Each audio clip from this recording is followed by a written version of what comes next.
Hello students, today we are here with our next lecture of cell, the unit of life. ठीक है, in this video we will discuss about the cell inclusions. काफी सारे cell organelles के बारे में हमने discuss कर लिया. Almost all the cell organelles we have covered.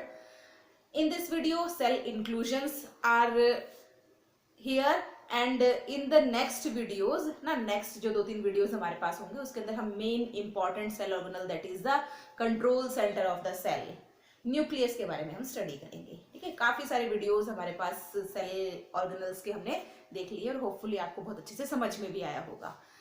Cell inclusions are the non living substances present inside the cell. ठीक है, काफी सारी सेल्स में आप देखते हैं काफी सारे नॉन लिविंग सब्सटेंसेस प्रेजेंट होते हैं. They are called as the cell inclusions. They are also called as ergastic substances. Also called as ergastic substances, or they are also called as deutoplasmic substances. Deutoplasmic substances. These substances may be in the form of food particles, in the form of gases, in the form of excretory particles or in the form of other substances. ठीक है, काफी सारी चीजों के form में काफी सारी categories हमें इन सेल इंक्लूजन्स की देखने को मिलती है. तो हम उन सारी कैटेगरीज को डिस्कस करने वाले हैं. First category is the food particles. Mainly ये फूड पार्टिकल्स के फॉर्म में हमें देखने को मिलेंगे. फूड पार्टिकल्स के फॉर्म में ये स्टार्च कंटेनिंग भी हो सकते हैं, ग्लाइकोजन कंटेनिंग भी हो सकते हैं, इसके अलावा प्रोटीन कंटेनिंग भी हो सकते हैं, ऑयल ड्रॉपलेट्स कंटेनिंग भी हो सकते हैं. ठीक है, तो कुछ भी इसमें हो सकता है. Suppose these are the starch containing. ठीक है, स्टार्च कंटेनिंग है जो मेनली ग्रेन्स की सेल्स होती है ना, like rice and the cells of potatoes. ठीक है, पोटैटोज में जो फूड स्टोर है in the form of starch, rice में स्टार्च के फॉर्म में फूड स्टोर है, व्हीट है इसके फॉर्म इसमें भी स्टार्च के फॉर्म में फूड स्टोर है. तो these are found in the cells of starch storing cells. Clear. तो बेसिकली स्टार्च स्टोरिंग सेल्स हमारे पास हो सकती हैं. कुछ प्लांट्स में आप देख सकते हैं, एनिमल की बॉडी में भी हम देखते हैं तो ग्लाइकोजन स्टोरिंग सेल्स हो सकती है ना, because in the animals food is stored in the form of glycogen. तो ग्लाइकोजन स्टोरिंग सेल्स भी प्रेजेंट हो सकती है. For example the liver and muscle cells are the glycogen storing, क्योंकि लिवर के अंदर ग्लाइकोजिनोसिस की प्रोसेस होती है तो वहां पर ग्लाइकोजन स्टोर होता है. तो लिवर एंड मसल सेल्स हमारे पास है glycogen storing. Protein storing cells are also there. Protein storing ना, like aleurone protein present in the maize. The outer layer of maize cotyledon is made up of alluron protein and the inner layer is made up of starch. So protein storing cells भी हमारे पास हो सकती है इसके अंदर. इसके अलावा हमारे पास ऑयल ड्रॉपलेट स्टोरिंग भी हो सकती है. Oil droplet means fat storing. So oil droplet storing are also there. That is castor oil, groundnut oil. तो कैस्टर सीड्स हो सकते हैं, ग्राउंडनट सीड्स हो सकते हैं. तो ये हमारे पास होते हैं oil storing. Clear. So these inclusion bodies firstly in the form of food. ठीक है, फूड के फॉर्म में नॉन लिविंग सब्सटेंसेस ये होते हैं और फूड के फॉर्म में यदि स्टोर है तो स्टार्च स्टोरिंग हो सकते हैं, ग्लाइकोजन स्टोरिंग हो सकते हैं, प्रोटीन स्टोरिंग और द ऑयल और फैट स्टोरिंग.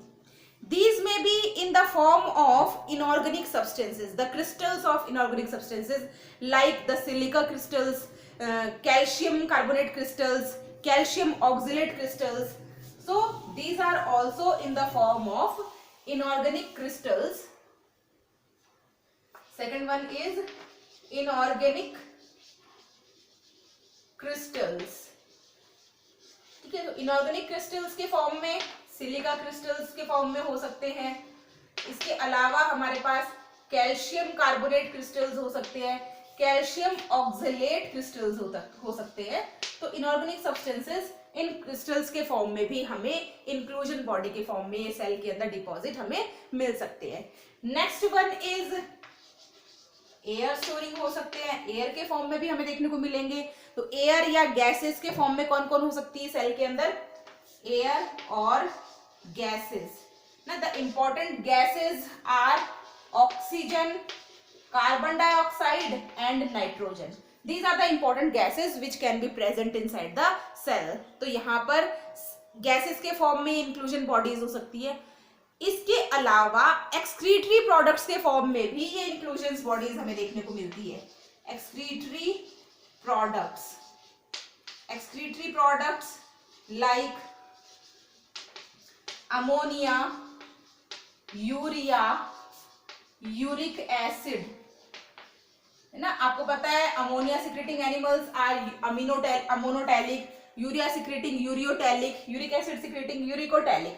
तो इनकी सेल्स के अंदर जिस फॉर्म में एक्सक्रीटरी वेस्ट प्रेजेंट है ना, किस किस फॉर्म में हो सकता है?